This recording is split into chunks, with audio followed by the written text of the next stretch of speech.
Let's get some more on the session on Wall Street. Larry Shover, Chief Investment Officer at SFG Alternatives, joining us from the CME Group in Chicago. Now, Larry, always good to see you. Thanks for your time. Just firstly, I guess, on this whole question of, are we looking at down the barrel of a correction finally for markets after the big rally up? What do you think? Does the mood feel negative at the moment, given we've seen that S&P 500 down 1% to 1920? Yeah, a little bit. I mean, I don't think we're going to see a big correction here. I mean, let's face facts. Since like the 21st or 22nd of July, the market was very, very tired and vulnerable. We hit a high on the 24th, 1991, the cash. It couldn't sustain it. We really have had a news vacuum since then, or by and large after the labor report.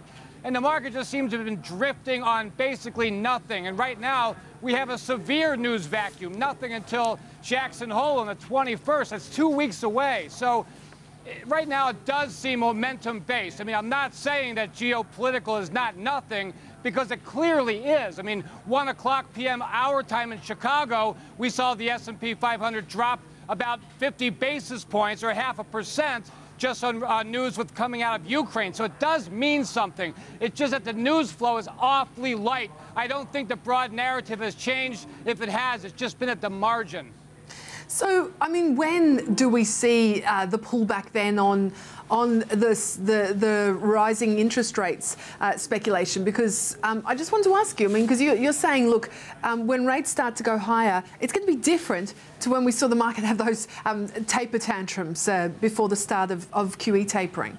Yeah, absolutely. I really believe that, because first of all, I believe rates are going to, the first rate hike is going to be June of 2015. I think that's at least clear to me. And if they do raise rates, they'd be raising them for the right reasons, and that is we are healing. The economy is growing and going in the right direction. It's not going to be some crazy rate hikes like we saw in the early 80s when I first started in the business. So whether I'm wrong by 3 or 4 months, I don't think it's very material. I don't think the stock market is going to collapse just because rates are going up. Just in terms, I guess, of the story coming out of the Fed, because there seemed to be a sense that maybe it has started to turn a little more hawkish, the tone. What do you think? Has the narrative changed? I think maybe not more hawkish, but perhaps less dovish. Maybe that's saying the exact same thing, but they're getting close to those numbers that they're talking about, especially the unemployment rate. However, behind all that is still wage inflation, something we're not seeing, and the participation rate is still unchanged, just below 63%. That doesn't mean they can't raise rates. They surely can, but I do believe it's going to be very slow and very measured, because we are not seeing wage inflation, and we're not seeing the participation go in the right direction. One thing, though, you are warning is, though, if rates hikes do begin much earlier, so say the first quarter of 2015, that, though, you say would not be good. Markets would not react well to that. Yeah, no, and I think that's because if you look behind me, which I know you can't, but the Fed funds are implying June 2015. If it does happen earlier, that would be considered a shock to the market. And right now, the futures are implying like a 28% chance that we could see a hike in March. But if we see it earlier than that, of course, that would be a shock, and we would see a peeling off of the stock market as a result. Just quickly on the situation in Ukraine, because as you mentioned, I mean, we saw that sharp move lower on those rumours that Russian troops were nearing the Ukraine border, and there were these speculation rumours coming from a Polish official, apparently, that there was a Russian invasion of Ukraine coming.